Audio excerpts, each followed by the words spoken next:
বিএনপির ভারপ্রাপ্ত চেয়ারম্যান তারেক রহমানের নির্দেশনায় এক ব্যতিক্রমী উদ্যোগ গ্রহণ করেছেন ঢাকা জেলা উত্তর ছাত্রদল। এসএসসি এবং সমমান পরীক্ষার্থীদের পাশে দাঁড়িয়ে ফ্রি চিকিৎসা সেবা, শিক্ষা উপকরণ, ওষুধ, পানি ও খাবার স্যালাইন বিতরণ করা হয়েছে সাভারের আশুলিয়ায়। এই উদ্যোগে খুশি শিক্ষার্থী, অভিভাবক সহ সর্বসাধারণ।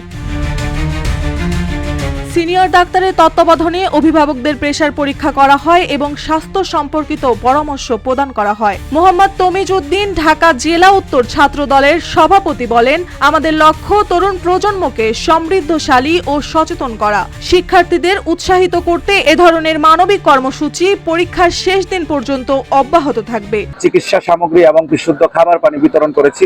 অভিভাবকবৃন্দ এবং শিক্ষার্থীরা অনেক আনন্দিত এবং খুশি, এবং আমরা ঢাকা জেলা উত্তর ছাত্র দলের পক্ষ থেকে এসএসসি ও সমমান পরীক্ষা শুরুর সূচনা লগ্ন থেকেই গুরুত্বপূর্ণ কেন্দ্রগুলোতে আমরা সেবা কেন্দ্র স্থাপন করেছি এবং শেষ হওয়ার পূর্ব মুহূর্ত পর্যন্ত এই সেবা কেন্দ্র চালু থাকবে। উপস্থিত অভিভাবকরা বলেছেন, প্রতিদিনের ব্যস্ততায় যেখানে ছাত্রছাত্রীরা অনেক চাপের মধ্যে থাকে, সেখানে এমন সহানুভূতি উদ্যোগ তাদের মনোবল বাড়াতে সহায়তা করবে। অন্যদিকে ছাত্রদলের নেতৃবৃন্দ জানান, তাদের এই কাজ শুধুমাত্র ছাত্র রাজনীতির অংশ নয়, বরং মানবিক দায়িত্ব হিসেবেও তারা কাজ করে যাচ্ছেন।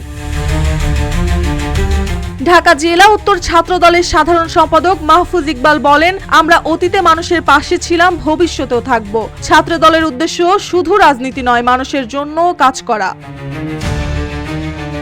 অভিভাবকরা জানান, এমন মানবিক সহায়তা শুধু ছাত্রদের জন্য নয়, পুরো সমাজের জন্য এক শক্তিশালী বার্তা। এ ধরনের কার্যক্রম শুধু শিক্ষার্থীদের মনোবল নয়, দেশের নতুন প্রজন্মের মধ্যে এক নতুন আশা জাগাতে সহায়ক হবে। গণস্বাস্থ্য মেডিকেল কলেজ হাসপাতালের সহযোগী অধ্যাপক ডাক্তার মোহাম্মদ শাকিল মাহমুদ বলেন, এমন সেবামূলক উদ্যোগে অংশ নিতে পেরে আমি সত্যি গর্বিত।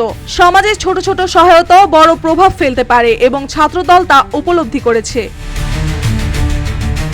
আজকের এই মানবিক উদ্যোগের মাধ্যমে ছাত্রদল শিক্ষার্থীদের জন্য সৃষ্টি করেছে এক নতুন পথের দিশা। এখান থেকেই শিখে আমরা বলি, মানবিকতার কোনো বর্ণনা নয়, শুধু উদ্যোগী তার পরিচয়। এ ধরনের কার্যক্রম যদি অব্যাহত থাকে, তাহলে দেশের শিক্ষার্থীদের মনোবল এবং আত্মবিশ্বাস আরও শক্তিশালী হবে।